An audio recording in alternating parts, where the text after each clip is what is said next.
Halo Sobat Amta, semoga kita semua selalu dalam lindungan Tuhan Yang Maha Esa, diberikan kesehatan, serta dimudahkan dalam segala urusannya. Di video kali ini, kita akan membahas tentang kisah Cipto Mangunkusumo, seorang pejuang kemerdekaan Republik Indonesia yang menyulitkan penjajah Belanda. Sebelum melanjutkan videonya, mari sama-sama kita dukung channel ini dengan cara tekan tombol subscribe, like, komen, share, dan jangan lupa tekan tombol loncengnya agar tidak ketinggalan video-video yang menarik, informatif dari Tamta Journey.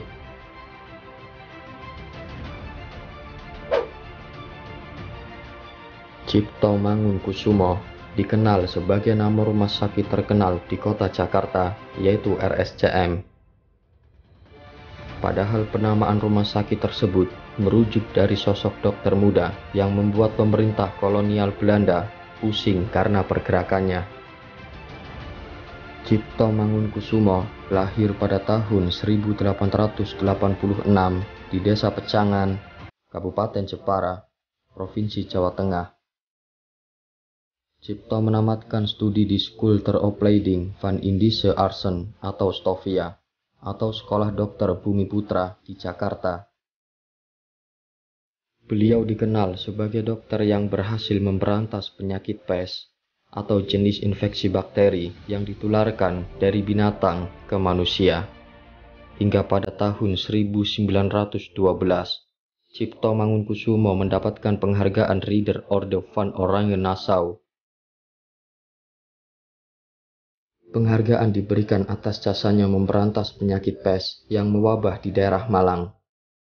Namun Cipto justru merespon penghargaan tersebut dengan rasa humor yang satir. Bintang itu tidak ia sematkan di dada, melainkan disimpan di kantong belakang celananya. Alhasil, setiap serdadu Belanda yang melihatnya tidak hormat kepada Cipto, melainkan ke arah kantong belakang celananya. Cipto pun mengembalikan bintang penghargaan itu kepada pemerintah Belanda setelah permintaannya untuk memberantas pes di daerah Solo ditolak. Penolakan tersebut justru semakin membulatkan tekadnya untuk masuk dalam kancah revolusi. Pada usia 21 tahun, Cipto sudah menulis artikel yang mengkritik kebangsawanan. Artikel sering dimuat antara lain di harian The Lokomotif Semarang. Dijuluki Bapak Kemerdekaan Indonesia, sikap egalitarianisme Cipto telah mengilhami semangat kemerdekaan dalam makna luas. Meski selalu berpakaian Jawa, watak Cipto Mangunkusumo jauh dari feodalisme. Beliau selalu menyuarakan tentang persamaan hak di antara warga negara. Darah pemberontak leluhurnya yang terlibat dalam perang Diponegoro menurun ke dalam nadinya.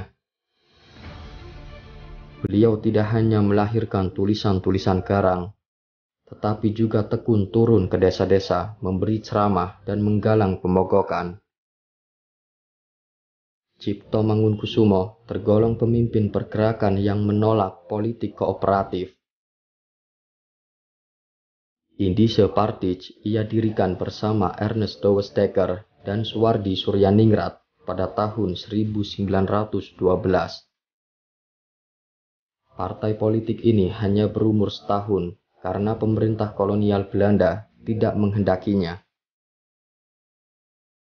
Cipto dan Suwardi dibuang ke Banda dan Bangka, namun mereka memilih untuk menetap di Belanda.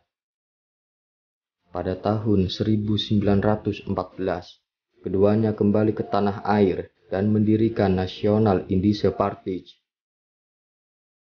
Kini namanya dikenang karena perannya sebagai bapak bangsa. Keberaniannya menentang kaum penjajah dan totalitas perjuangannya banyak mengilhami generasi yang lahir sesudahnya.